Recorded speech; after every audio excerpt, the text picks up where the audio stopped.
There is no more polarizing draft pick for the 49ers this year than Kaelin Black, who was taken in the third round. The 49ers were crazy for taking Black, or were they? We're going to dive into his lateral movement, his pass blocking, his one-on-ones at the Senior Bowl, and more on today's Gold Standard podcast presented by Prize Picks.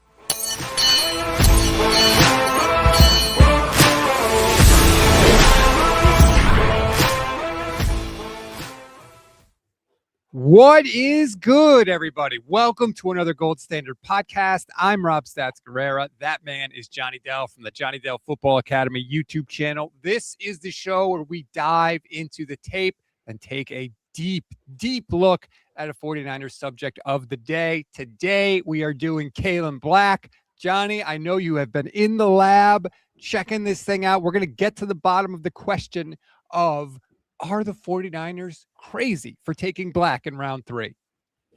I mean, yeah, that has been the question. And it feels like so many people answered that question before looking at any evidence he has provided.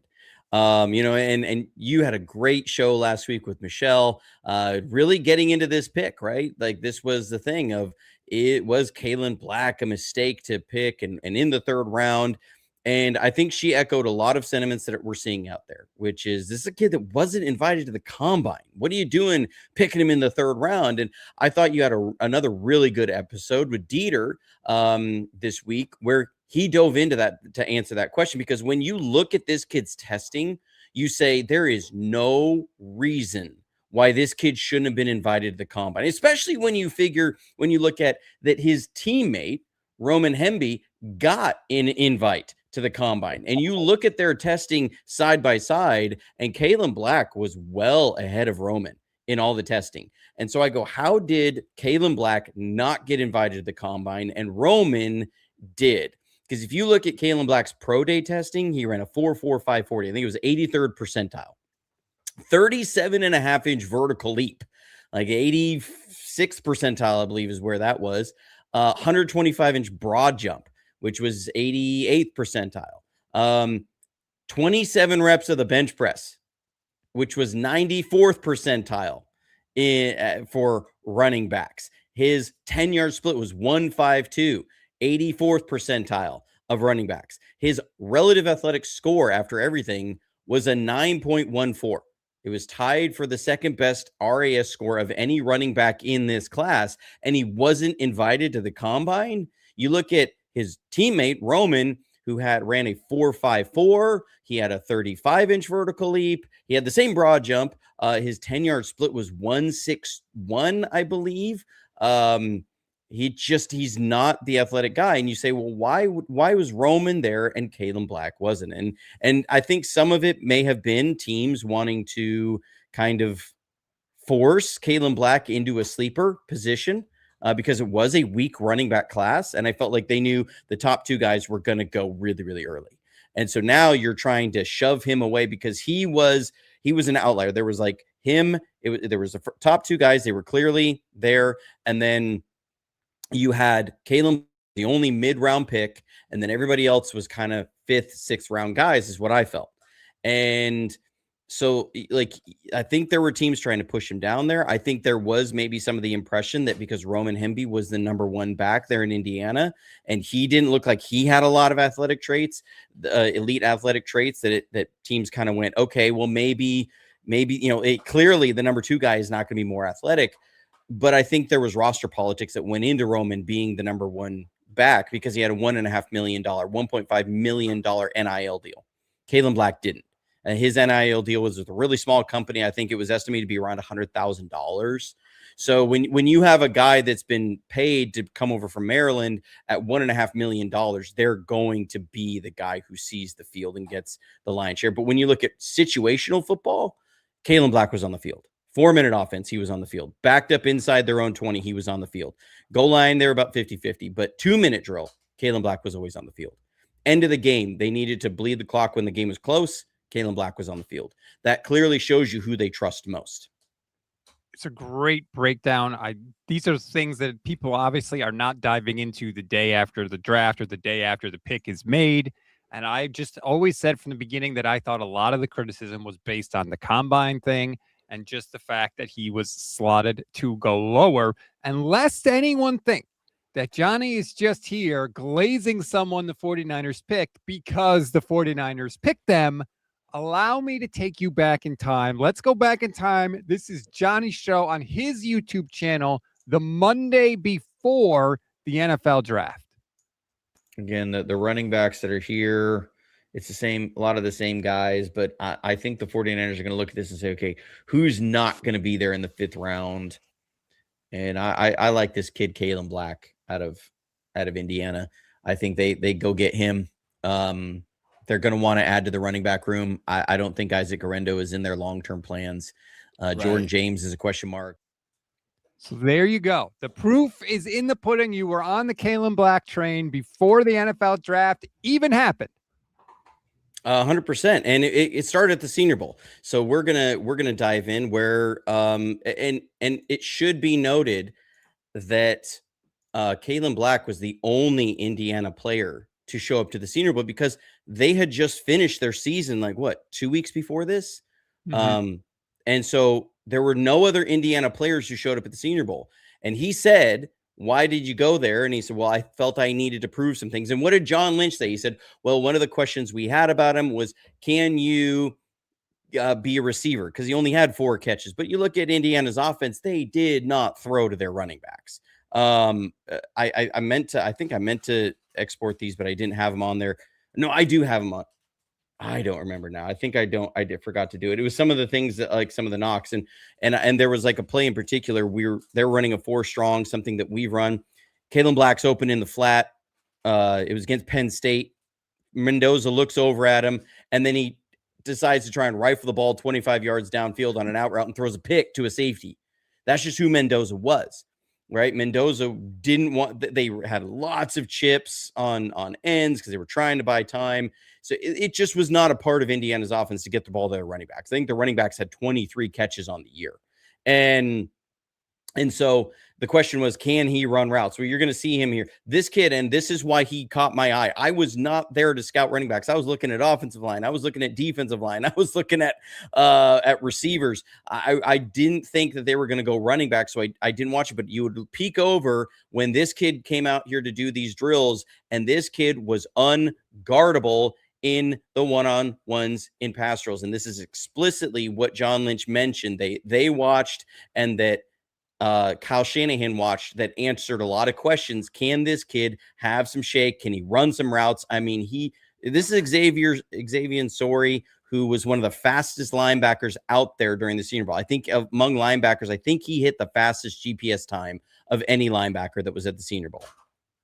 This is what I said on Friday with Michelle, which is there's a difference between this person didn't do this a lot in college and this person can't do this. Just because you don't have a ton of receptions or receiving yards in college doesn't mean you're bad at it, doesn't mean you can't do it. It's a question of how much opportunity are you given in the offense. And the example I used, of course, was George Kittle, who had like no receiving production at Iowa. And of course, obviously, we all know what George Kittle became in the NFL. So, and I'm not saying Kaelon Black is going to be that good, but I think automatically there's this assumption that, oh, he can't catch the ball out of the backfield, like it's a weakness. And really, maybe it's just something they didn't ask him to do. Yeah, clearly. And here's a great example. So this is against Bryce Betcher, who we did some tape on. And I used some of the Senior Bowl one-on-ones because Bryce Betcher was able to cover most of the running backs at the Senior Bowl. He was drafted in the 4th round by the Indianapolis Colts as a coverage linebacker. That is his strength. We looked at his tape. We said, okay, this is a guy who could do that. He couldn't cover Kaelon Black. So, like, this was a kid, not one linebacker there could cover this kid. And that wasn't the case with every running back. So you say, clearly, this is not just a deficiency. It is a lack of being used. You see him against every linebacker he goes against. None of these guys can cover him. And he beat every single one. It wasn't just 1 rep. It wasn't just 2 reps. It was every single day. You couldn't help but notice this kid. One, he is absolutely jacked. Here's the proof is in the pudding. You know who that is right there? That is me. That is me standing right there. That is Steph. No, Steph's right here. That's Steph Sanchez right there. Right here was an NFL executive. We knew because they had a laminated card of the whole roster, and he was over this way. We talked to him for a little bit.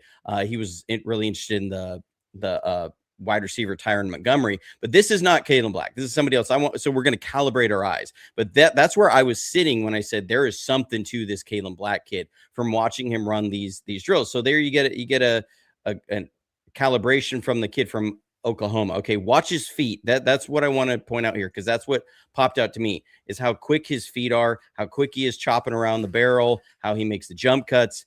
Really, really quick feet, high knees. You see that. This is really good running back form, that he just looks different from all these other guys. Here's him going through the bags, those high knees, quick feet. He's got a little shake to him. And then watch the other guys. Their feet are not moving the same. That is what separates him. You see him in these one-on-one drills, and I was sitting there going, this kid has the fastest feet of any of these running backs here. And you match that with, that's what allows him to get open in the pass game. Here he is again. This is Kaelon Black. Here's the jump cut, the feet, the high knees. I mean, this kid is twitchy fast. And here he is again back in the pass drills, just beating the same guy that he beat. Like, this guy could not nail down what he was going to do, because he has some shimmy, and he's so quick in and out of those breaks that are there. You're going to see him from the end zone. Like, this tells you how much that kid is in the gym. This kid, when John Lynch said he's rocked up, like, he's not kidding. This kid is a workout warrior, and you could definitely see it. Obviously, all that stuff is good. I like the shots of you guys in the stands as well. Shout out to you for heading down to Alabama to check this out. Give me some game tape, man. I'm excited. Okay, so one of the things that they said was, maybe his lateral movement and his ability to make cuts isn't quite there. Here's an inside zone. We're gonna watch this jump cut to go find the hole. This kid's got great vision. He finds the hole, the jump cut to get over, and then move laterally, and then the leg drive to get more yards after contact. Here, this is what I love to see. You're going to see a wide zone on this. And a lot of guys, this was a problem with Jordan Mason. They would read this out. We run wide zone a lot, and they would predetermine, okay, this guy's here. I don't think my tight end's going to beat that. Tackle's going to drive this guy out. So I'm already predetermining I'm cutting this back up. That was a problem with Jordan Mason most of his time here with us. He just prematurely cut it up there. Here you can see him read it out. He presses the edge and finishes the tackle. That tells me he's reading the play. We're going to see some other wide zones. He isn't predetermining. Here he can run a power play, get skinny through the hole, and go climb vertical. Here, I think it's a power play again. Look at him jump cut, find the hole, and finish the run. Here's a counter tray. So they're going to pull, and they're going to lead this around the other way. Watch him follow his lead blockers in here. Find it, cut it back up inside, finish the run. That you will see that with this kid over and over again. He will finishes runs. You're going to see him here be patient on an inside zone to find the hole. There's going to be this little jump cut in here, get up in here, be patient, set it up, set the guy up outside, and then get vertical and get the tough yards. That is him. This is one of the cleanest prospects I think the 49ers got in this draft, simply from the game tape. Like, there was no bad tape on Kaelon Black.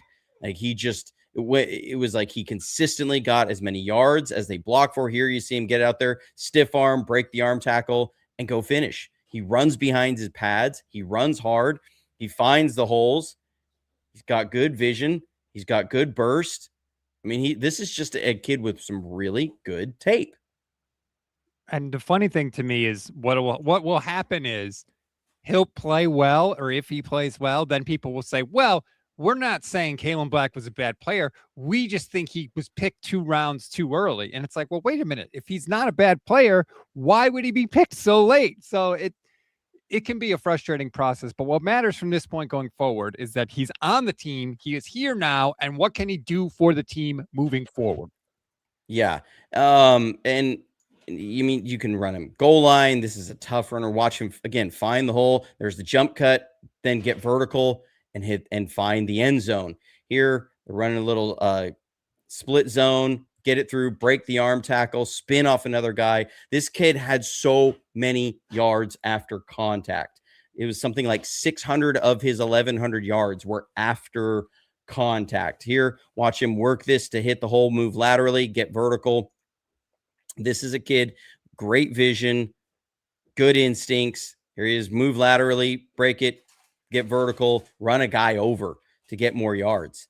Here against Alabama, this is not like it's a small school. So this is what I mean in that he doesn't predetermine where he's going. This is a wide zone, so he's reading out the front side. He's reading this out. He's going to see they've got the edge, so you move to the next one in. He's going to see this defensive tackle is climbing into that. So what does he do?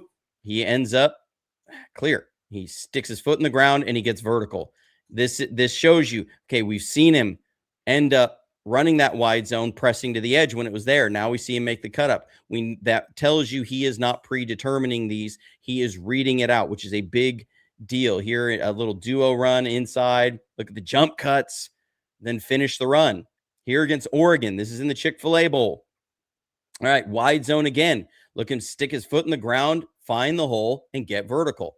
This is wide zone, what we do. He's reading this out, so he's pressing the line. I like to see it. He's going to see this is coming out. The tackle is going to lead up.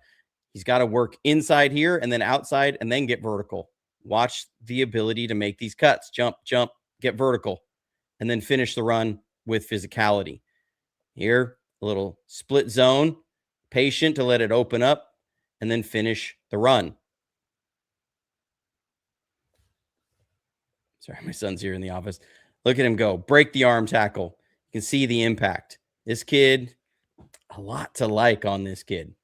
When I was watching, clips of his, the observation that kept popping in my head was, if you want to tackle him, you have to tackle him. Like arm tackles, not going to do it. He's got power. He's got speed and strength. He's not, I'm not saying he's Jerome Bettis, but, he's got some force behind him. You are not going to be able to drag him down with just an arm. No, and this is a kid, when you watch his pass pro, man, this is fun to watch. This is going to be a long montage. In all of it, there were 2 bad pass pro blocks, and I had one of them. I forgot to export it this morning because I didn't have time to get to it when I did this on my show on Monday on my channel. But and I forgot that I didn't export it because I was 5 minutes late on my show because I was trying to put all this stuff together. But you want to know how Mendoza won the Heisman? Is because when teams would come with these cross dog blitzes and they're trying to get up in here, you got Kaelon Black standing in there, stepping up in there to go pick up the linebacker and give him a clean pocket to hit that touchdown. Here against Maryland, there he goes, meets number 1 on the blitz. Mendoza's able to go take it off and run. Here he comes, picks up the cross dog blitz, stonewalls the guy. Here, another cross dog blitz, stonewalls him. Here, they're going to bring, I think it's this guy comes down, or it's 10. Oh, this one's awesome because you see the guy's head whip back. Watch, this is a linebacker who's probably got 25 pounds on him. So, they say, can he do this against the size of NFL linebackers? Oh, see that head snap back because he meets them with physicality. He says, I love to do this. Here against Iowa, step up in there, rock the blitzer, and that allows Mendoza to fire this ball way down the field. So many of Mendoza's big splash plays, you see Kaelon Black stepping up in here and meeting a blitzer in pass pro. I mean, this is really heads up move right here because he's got to work this out. They're going to come with a blitz and then a blitz, and they're working this across. He's got to work. Okay, not this guy. This is Danny Dennis Sutton. Don't pick up him. These guys are going to have to pick that out. I got to follow this linebacker across. So he's got to scan, step up, and go get it. Mendoza's panicking a little bit, and I think he throws it away. But here, meets 25, and you get a big play down the field. This was 2-minute drill against Penn State. They were down 24-21. And you'll see it again. This is, again, why does Mendoza win the Heisman? Because you got a linebacker coming in, and Kaelon Black is stepping up to pick him up. Here he steps up. Bang. Gets it. Mendoza's able to get it down. This was ruled a catch on the sideline. This went into their big dramatic win over Penn State. This was the game that everybody watched, saw the highlight of Omar Cooper Jr. catching the ball in the back of the end zone. Kaelon Black was the running back in there running pass pro for Mendoza this whole time. Now Mendoza gets rocked on this. This is from the other side. It's not his responsibility. He picks up the edge player on his side. People will sometimes you get lost in that. He's going to step up over here. That's his job. This is on Mendoza. He's got to get the ball out faster because this is a full zero blitz. You're going to have an unblocked guy. He holds on to it just a little too long. But here comes I believe this one is the play to Omar Cooper Jr. in the back in the end zone. You're going to see Kaelon Black's got to take on Danny Dennis-Sutton, another guy that we looked at. He's got to pick him up the middle.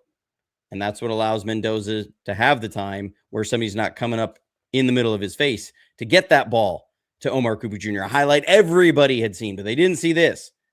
That Kaelon Black has to step up in here and meet Danny Dennis-Sutton down the middle. And so Indiana goes and they win this game. But here he is, another pass pro against UCLA. I forgot that somehow a run slipped in here. And when you're cutting up like 80 different clips of a guy, sometimes a run slips up in the wrong package of plays. But we still like to see it. Good run. It's a good run. So, you can see he runs through arm tackles, finishes with a stiff arm. I mean, this kid finishes everything. But here we go. Back to pass pro. This is against Ohio State. Okay, this is their primary, one of their edge rushers. He's going to end up stepping up and blocking this guy one-on-one because of the way the line slide goes. So it wasn't just off-ball linebackers. It wasn't just safeties. He's stepping up and taking on their edge rusher so that Mendoza can bomb this ball down the field. It's a great matchup. And if you want to know why or what sometimes keeps the rookie running backs off the field, it's pass protection. Coaches need to feel comfortable that their quarterback isn't going to get his head chopped off by some blitzer because the rookie running back doesn't know how to protect his quarterback. Well, clearly, Kaelon Black knows what he is doing. Clearly, and you see him here, against the same guy. And that was a big problem with Jordan Mason. They were scared to death that he was going to get Brock Purdy killed. I mean, here you see, big touchdown, Indiana against Alabama. How does this happen? We'll see it from the end zone because they're going to come with a blitz, and Kaelon Black's going to come over here and meet the guy in the hole. There it is. The guy that's got weight on him, steps it up in there. That is how Mendoza wins the Heisman. Like, it wasn't just that this kid was a great pass blocker. He's able to meet the blitzer there, and then Mendoza's able to take it and run because he didn't have a linebacker in his face. Here, you're going to see again, this is against Miami in the national championship game. Blitzer takes him on, picks him up. I mean, this kid, that's not just one clip. That's not just two clips. That is, 20 clips of this guy in pass pro? I mean, come on. It's a beautiful, beautiful thing. And, people saying, well, Kaelon Black's not ever going to see the field because of Christian McCaffrey. I get that. But also, again, if you reassure your coaches that you can do some of the things that Christian McCaffrey can do when Christian McCaffrey is not in the game, it makes it more likely that you are going to get in. And, oh, by the way, if Christian McCaffrey happens to get hurt, you at least feel like somebody, bare minimum, that can protect your multi-million-dollar quarterback. So I know everyone, thought he should have been the 7th round pick or whatever, but I was really looking forward to today's show. And there's a reason we're doing it a week early instead of going in the order of the draft picks, because everybody was killing it. And I just wanted to get into Kaelon Black, the player, and not Kaelon Black, the pick. 100%. I mean, and we got more tape to show too, because this kid is just fun to watch. Like, when you put her on a running back and you really enjoy his film. Another thing about the pass pro is that's going to allow, assuming George Kittle's healthy and he's able to be on the field, that means George Kittle doesn't have to stay in the block as much. Because that was one thing that happened when you had other guys not named Christian McCaffrey on the field, is that they were keeping George Kittle in more so that they could condense their lines, and they wanted guards picking up blitzers instead of the running back, and that meant that George Kittle was trying to help on an edge player. So now that frees up George Kittle more. Here, this I called tough runs, because the kid finishes his runs with physicality. You see him stick his nose in here, run after run. He runs through guys. He breaks tackles. He finishes falling forward. You never see him falling backwards hardly ever. It's only when he was just hit straight in the backfield by one or two guys together. Here, backed up. This is what I mean. He was their guy. If they were backed up, they put him in there. The tough runs. I mean, that's 4 yards after contact. He's going to see of gain here. Contact, and he keeps going and he gets another 4 yards. This guy is dragging defenders all the time. Is just a fun running back to see, bouncing off guys like a bowling ball. This game against Maryland, just I was kind of laughing about halfway through because I felt like Maryland just had to be so sick of trying to tackle this guy. I mean, you got 3 guys hitting him and he's still falling forward. You got him here pressing a wide zone. Love it. And this safety comes in here to try and make a tackle. And as he said, he's like, I want to run guys over. Watch 7 here. This guy was not ready for what happens in the hole. He says, I'm going to make a tackle. Oh, no, thank you. Was not ready for it. This is a short yardage. I think. No, this was another one. He's got this shake to get up in here, press inside the hole, follow his blocker, break a tackle in the hole, and press. Man, this kid is fun to like. His tape is fun to watch. He just did not have bad tape. Breaks one arm tackle and he's gone.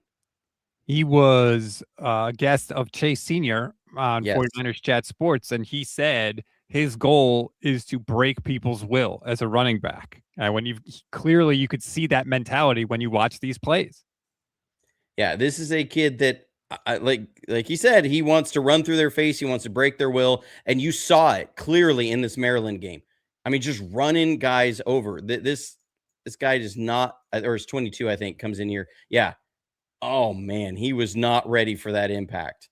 And he's trying to get low, but here, I mean, just bouncing, dragging guys, getting yards against Maryland. I believe this is short yardage. This is the one. Yeah. Okay. So this was short yardage. It was, I think, 2nd and 2. This is where contact is made, right around here. Okay. Watch how long this play takes to end.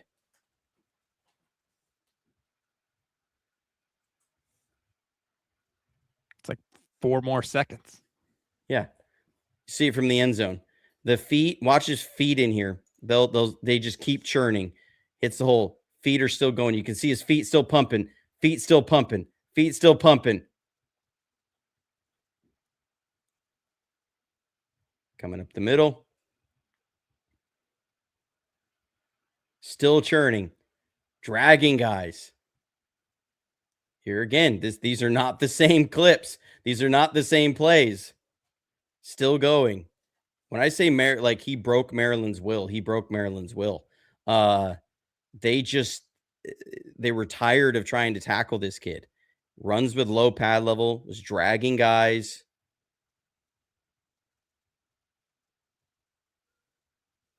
Not the player you want to see when you finally get Christian McCaffrey out of the game for a snap or two, and then this guy comes in with fresh legs. Yeah. I mean, the leg drive here against Oregon. Here, Bryce Betcher tries to get a tackle on him. Nope. Runs through arm tackle. I mean, the arm tackles aren't going to do it against this kid. He's 5'9", so that was one knock on him, but he's got a low center of gravity and he runs behind his pads. And arm tackles aren't going to do it. Bryce Betcher, again, 4th round to the Colts. Here, up the middle, follows his blocker, and then finishes the runs. He gets low. Here against Penn State. Stiff arm. They don't get him on the ground. Like, this is a kid that runs through everything. And, the Niners are going to be looking for guys, especially offensively, that set the tone when the George Kittles, obviously Juwan Jennings is already gone, but when those guys aren't there, who's going to be part of that next group of people that supply that physicality, that set that tone on offense? Obviously, that's not something Brock Purdy can do. You need somebody like this on your team to sort of set the standard and set the bar for the intensity level.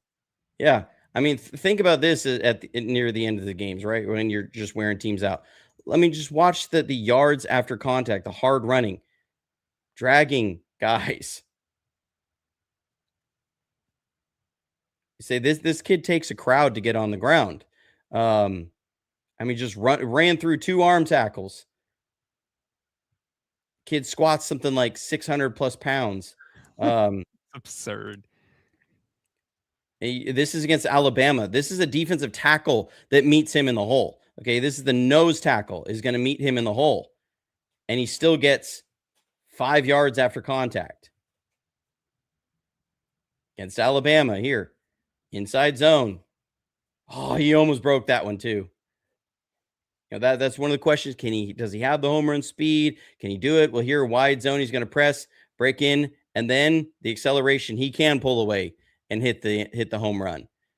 He does have that ability that's there. Again, when you say, will you look at a game against Alabama? If you start on defense against Alabama, you're almost certainly going to get drafted at some point in the NFL. I mean, it's just true. Like Alabama players, you look at their senior class that comes out every year, that senior class is drafted somewhere. So here against Oregon, just sticks his nose in there, runs over guys. Against Oregon again, oh my gosh. When he says he wants to run through guys' face, it's true. Like you see that mentality. Safeties come up here to make a tackle, and they're going to get punished. This is 8. He's going to come down and try and make the tackle.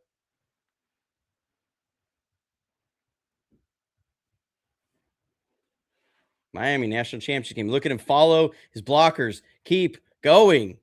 This kid just runs hard. You love a running back that just runs hard. Like they have a way. It kind of reminds you of Frank Gore a little bit, right? Like this kid, just the way that he's low center of gravity. He runs behind his pads. He runs hard. The way he can find the hole. The way he breaks arm tackles. Like I'm not saying he's that level. That is like Mount Rushmore almost of NFL running backs. But I included the clip here because I wanted to show the situational. Indiana's up 24-21, 1 minute and 51 seconds left, fourth quarter of the national championship game. Who did they hand the ball to? It's 3rd and 6. They're trying to run the clock down. They're trying to kick a field goal. They're in field goal range, 3rd and 6. Who's on the field and who do they hand the ball to? Because that tells you who they trust. Who do they want? Whose hands do they want the ball in at the end of the game? That tells you who they trust. And it was Kaelon Black. If only he got invited to the combine. I'm telling you, in one sense, I'm almost glad he didn't get invited to the combine because now we get to the really fun ones, which is splash reels. And I got 2 of these, 2 splash reels. These are his home runs because the question is, can he hit the home runs? And I'll tell you, this kid, when he gets out there, he can make people miss and he can get explosive runs, breaks tackles, gets vertical, and he does have the speed. That 4.45. It was one of those things I was sitting there, I'm like, the tape does not say that this kid is a slow running back. The tape says this kid has somewhere in the 4.4 speed. And then when he was at his pro day, I was like, okay, yeah, that makes sense. He does have that kind of speed. Here, you see it, break it out, make the safety miss. That does not look like a kid that shouldn't be invited to the combine. I'm sorry. Like, that doesn't make sense to me. See it from the end zone. Man, he gets through that hole quick. Yeah, I don't understand. I don't understand the hate. Like, what are people seeing that is so terrible? He runs hard. He gets vertical. He protects. Great contact balance. He makes contact down here deep, and he keeps his contact balance, right? So there's the jump cut to get the guy in the hole, the speed to pull away, the contact balance, break 2 arm tackles. I don't understand. Like, this is why I've been saying since they picked him, I don't understand why people don't like the pick. Like, I just have not understood it. And I've challenged people, like, show me from his tape why this kid is not like worthy of this pick. And nobody can do it because you see stuff like this on tape and I go, I don't understand. Like that doesn't make sense to me of why this kid was where he was, because he doesn't have bad tape. You don't see him. He's got the great pass pro. You see him here at the jump cuts and then the vertical and then go and right there. But I mean, the kid's ripping off big runs, 5.6 yards per carry, runs hard, got the ability to find the hole, great vision, is able to finish his runs. The questions were, is he too small to be a bell cow back? And when they look at it at how he takes care of his body in the weight room and everything, you say, I don't know. I don't think that's going to be an issue. This kid works as hard to be as strong and in shape as possible. I don't think that's going to be a problem, because it's appearing like it's a problem for Isaac Arendo here. This is so. I think I sent you this clip. This is one that I think is a good comp here of why I don't understand the combine invite. So you've got him trying to beat this edge against the number 11 overall pick, Caleb Downs, safety from Ohio State. And so, like, when I see these guys out here running, I'm not sitting here saying this is a slow running back. Caleb Downs ran a 4.39, I think was what it was. It was sub 4.4. And so you're seeing it like, he doesn't outrun him, but there's very few people in the world who can outrun Caleb Downs. Here, he does get caught from behind. I will say this corner, he was picked in the 5th round, I believe. He ran a 4.38 at the combine. So this is another sub 4.4 corner out here. And the one thing I would say, the one knock I have physically is that his long speed isn't quite there, but Christian McCaffrey doesn't have long speed either. We've seen that. Here, I'll tell you, here's that same corner. That short area, that first 30 yards, he's as fast as anybody. He beats that same corner at 30 yards. It's the long speed a little bit, but okay. So we may not get the 80-yard touchdown, but we can get the 70-yard touchdown. I'm okay with that. And I'm okay that you bring so much more to the table than Isaac Arendo, who can't do so many of these things here. I mean, just that does not look like a guy who's slow. 3rd down, you get vertical, you go get a big chunk run against Miami in the national championship game. This kid's tape is as clean as any prospect that I've seen. Romello Heights tape is not that clean. Now, I'm old enough to remember, Johnny, you and I sitting here last year doing a breakdown of Jordan James, saying, hey, we really like Jordan James. We think he could be, a productive player for the Niners. Do you like Kaelon Black more than you like Jordan James? Yes. He's Jordan James with a lot more speed, a lot more burst, and finishes runs even better than Jordan James. And Jordan James, I think, is a prospect that is as somebody that we can still, we need to see more of. We saw him a little bit at the end of the year against the Seahawks. We have to remember Jordan James missed almost all of training camp. He had that broken finger, and that, just like Jordan Watkins, that completely derailed his rookie year, because it is so important for those rookie running backs to get that training camp, because those are the learning reps, the install reps. And people always say, well, he's not going to see the field anyways. They're never going to give Christian McCaffrey a spell. And I go, we also have to remember the context of what happened last year. The 49ers brought in Amir Abdullah as their veteran running back to be running back number 2. And they had Patrick Taylor, who was another veteran on the roster. Patrick Taylor had a dislocated and fractured shoulder in preseason against the Raiders and was put on IR for the year. And then they went and had the preseason game against the Broncos, and Amir Abdullah broke his ribs, and he was put on IR. They knew he was going to be out until at least October.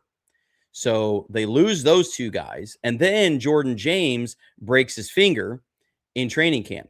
So you have your running backs, what were really probably running back 2, 3, and 4, all go down in preseason, early in preseason and training camp.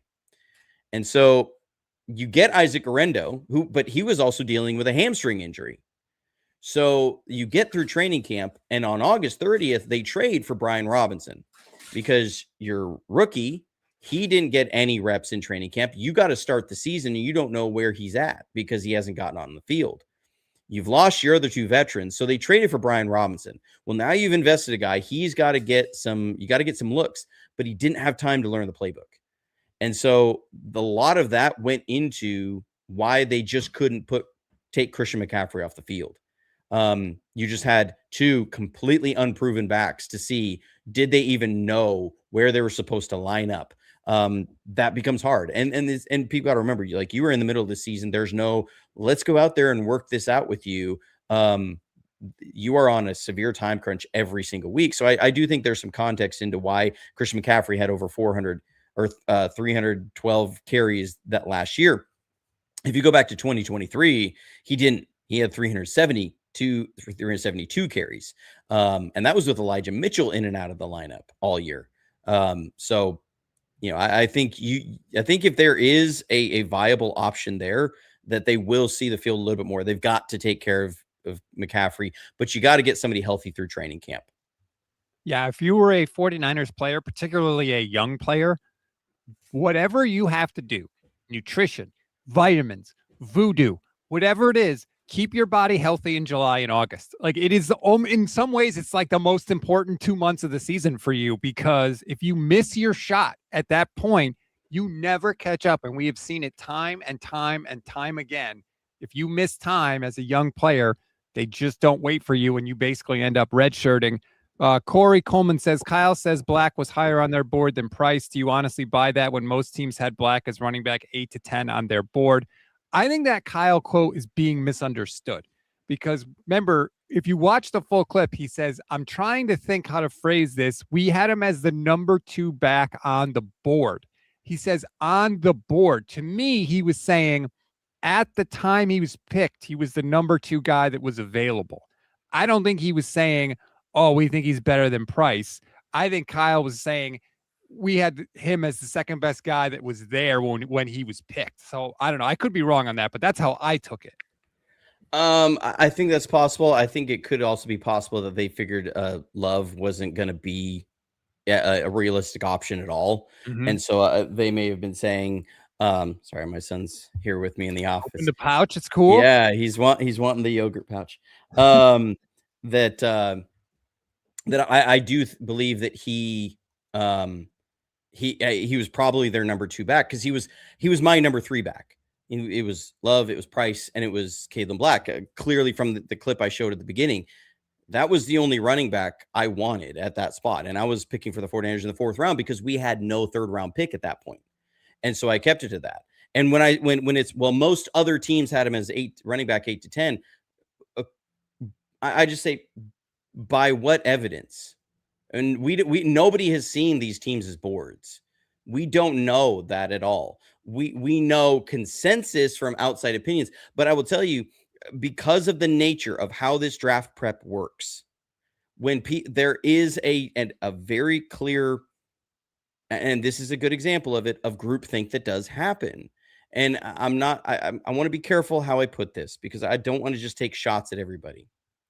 But I will tell you, some of the largest outlets that do draft work, they were checking into the Senior Bowl in front of me and behind me or right next to me. And I can tell you, some of these outlets, which are some of the most trusted outlets by consensus boards, they went to the Senior Bowl. They set up their gear. They had a special area that they went, which was this area behind the bleachers that was all tables. And they would set up their camera gear, their laptops. They were bringing in totes of gear that had all their logos on it. Again, I don't want to throw shade at certain people, because some of them are very well known. They set up they could not even see the field because the cameras and their ring lights were in the way. And so when I say these guys showed up and then they were telling you who some of the prospects to watch were at the Senior Bowl, I was like, how did you guys do? What happened was they were scouring social media or other guys that they trusted in, and they were pulling from that because they were too busy broadcasting during the Senior Bowl to actually watch the prospects. And so there's an element of this that is going on there. And there's an element of, well, the kid wasn't invited to the combine. And so this group of people says he's a 6th round pick because he's got no elite athletic traits. And everybody else says, I've got too many other prospects to work through. And so I'm not going to spend time on a kid like this. And I'm going to sound like a crazy outlier if I'm the one that's going contrary to the NFL teams and what we see on there. And so I think there was and this is a weird situation where this just ended up happening to be like the groupthink ended up capturing this kid, and he got slotted to a spot that I don't think most of the NFL teams actually did have him. I really don't think they had him there. Why do I know that? If you look at Mike Washington, I think he went in the 4th round. I got to double check this. It's on here. He went in the 4th. Yeah, he went in the 4th round to the Raiders at pick 122. And people are saying Kaelon Black was going to be there at 127. And I say, no, I don't think so.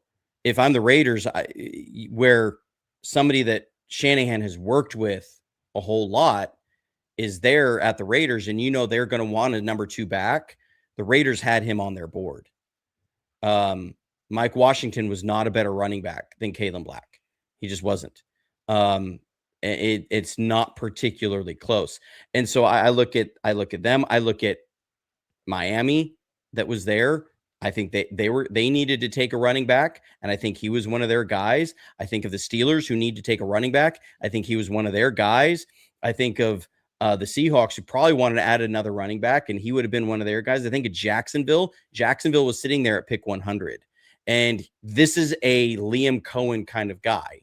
And so I think like they literally drafted a tight end that people had slotted in the 7th round, Nate Borkshire, because he was a blocker. Like for me, he was, I think, the 2nd or 3rd best blocking tight end I had on the board. Like I had Jack Endries and Sam Roush ahead of him. They picked him in the 2nd round, blew everybody's mind. Everybody was going crazy over it. Why? Because they wanted another tight end who could block. Like Nate Borkshire was not he's not a receiving tight end. He was one of the few blocking tight ends in this class.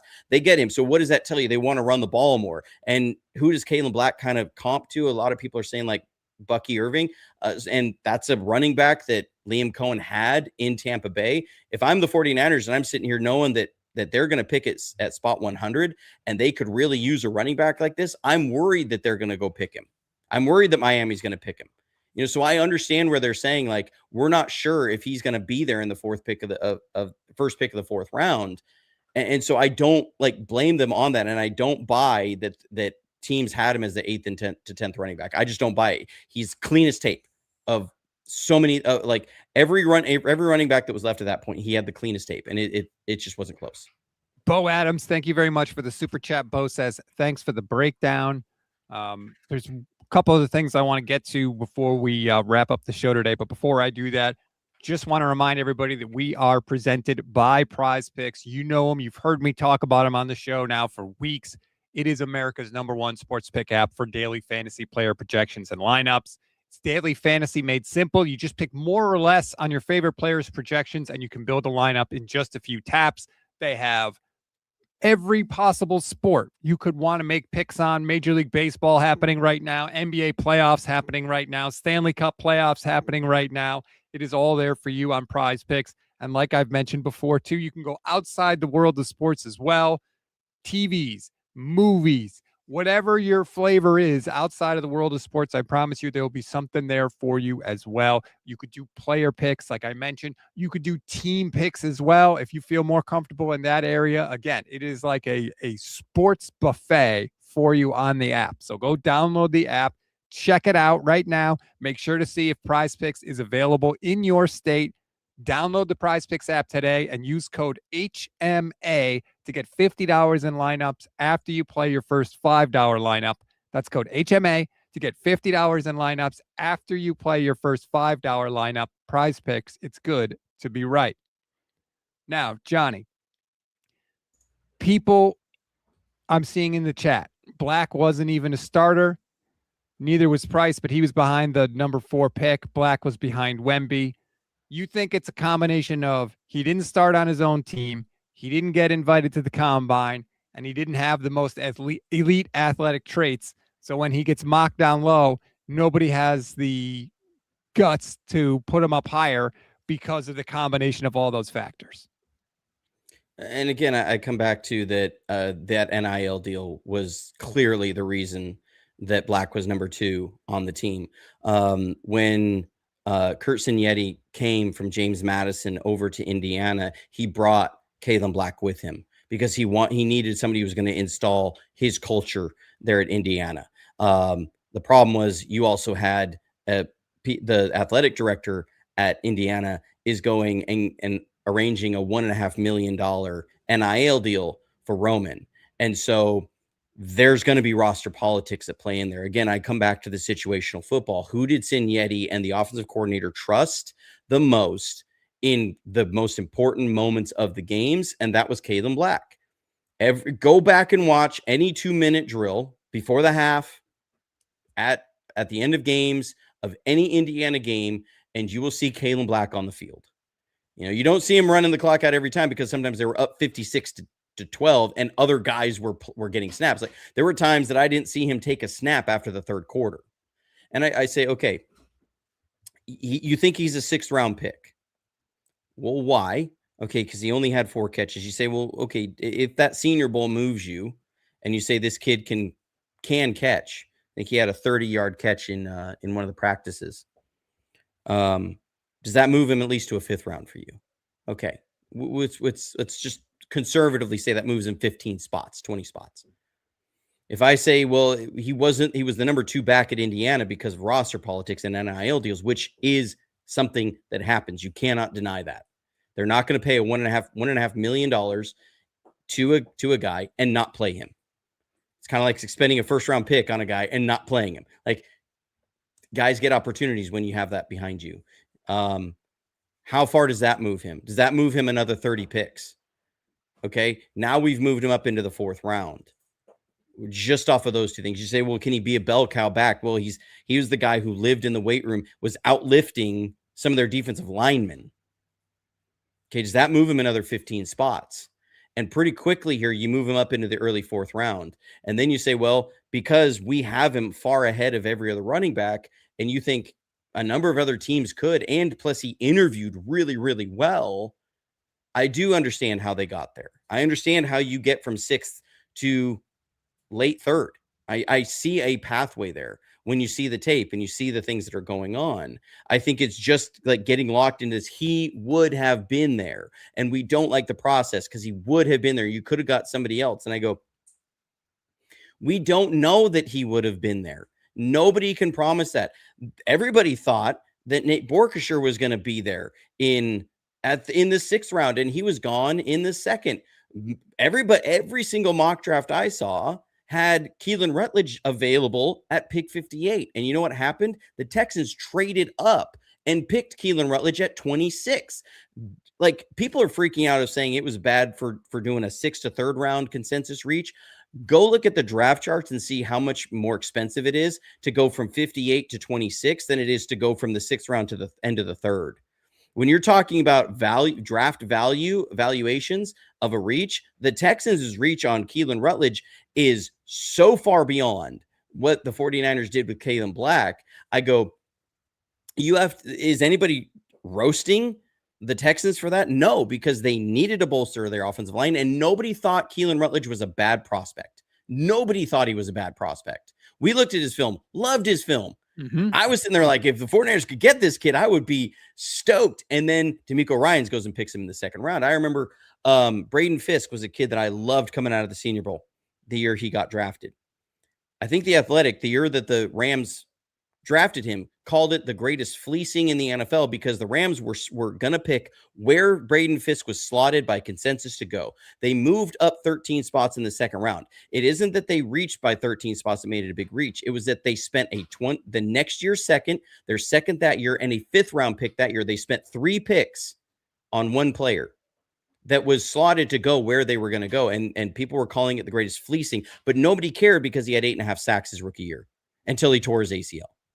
Nobody cares when that happens. Nobody, and people aren't bagging on Les Snead over that. They had the next year they went into the draft. There was another kid I really liked coming out of the Senior Bowl, Terrence Ferguson, tight end from Oregon. He was slotted to go 88th. He was going to be a late 3rd round pick. And suddenly there in the middle of the 2nd round at pick 46, the Rams picked Terrence Ferguson. It was over a round and a half of early rounds. Again, a late 3rd to a mid 2nd is a bigger reach as far as draft valuations on the charts than 6th to 3rd. It costs you more to move up from late 3rd to into mid 2nd than it does from the 6th to the late 3rd. And so they picked Terrence Ferguson. Are people roasting Les Snead for that pick? No. Why? Because he was a huge part of the Rams running 12 personnel on everybody in the NFL, and it changed the way that they were able to approach things. It was a huge part of their success. Nobody cares how big of a reach these are if the picks work out. It's when they don't, and I get that's where some of the criticism is coming from, because you reached in 2022, you reached in 2023, especially on a kicker in the third round that did not work out. And so people are already approaching this pick from that. And I say, again, show me from that film why he's a bad pick. Well, let's answer this question from Bionic Elbow, who has been consistently in the chat accusing us of glazing the Kaelon Black and fluffing him up. Bionic Elbow says, notice they don't say what they don't like about him. Shaking my head, pathetic. If you listen to these guys, you would think he was a first-round pick. So why was Kaelon Black lower? What are the things that he needs to work on? I know you mentioned the long speed not being there, so that's obviously one thing. I would say it's going to be adjusting to an NFL system of the speed of the way the line goes. That was a huge challenge for Isaac Render that he just was way off of. I think his learning curve is going to be lower. I do think he's going to be a pretty quick plug and play guy. It's going to be learning the full running back route tree. Our route tree is a little bit bigger because of Christian McCaffrey than most teams. So he's got a big running back route tree to learn. And then NFL protection schemes. There's going to be a little bit more diverse than what he had there at Indiana. But you see, as like somebody in the chat had put it, blocking is 90% effort and 10% skill, and the effort is clearly there. So there you go, Bionic Elbow. I hope that answers your question. Smells like foot in here. Thank you very much for the super chat. Says, Johnny, curious what your background is. Were you a coach, ex-player? Always wondered. K&L going to need to prove me wrong in the draft before Kaylin does. Been a bad last 5 years. Yeah, I mean, look, I will not defend the 2022 and 2023 drafts. They were bad. They just were bad. And I will say on the same flip side, that doesn't mean that you can't put together a championship team. You go back and look at, like, I did this on my channel last year. We went back and graded the Kyle Shanahan drafts. And I will say 2017 and 18 were one player each away from being absolute Fs. Because you look at those drafts and there was like 2017, there's one player they got out of that draft, but that player was George Kittle. So you're very okay with that. 2018, they had one player out of that draft that was really good. That was Fred Warner. And so you're okay with that. But they talk like that 2017 and 18 draft, like, built the foundation of their roster for the Super Bowl in 2019. You look at the starting guys on their defense and their offense in 2019, there was only 2 starters from the 2017 and 18 drafts.